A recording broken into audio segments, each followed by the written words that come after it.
adanya Didong, festival Didong, di samping untuk mencari bakat adalah untuk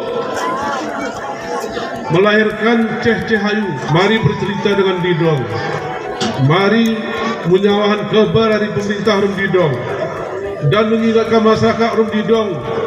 Jadi dengan adanya pelestarian Didong, saya yakin orang Gayo akan melosot pada dunia.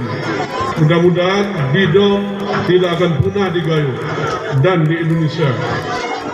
Bangkit Gayoku dengan mengucapkan Alhamdulillahirrahmanirrahim. Kegiatan Bintang Fair 2022 dengan resmi kami nyatakan ditutup.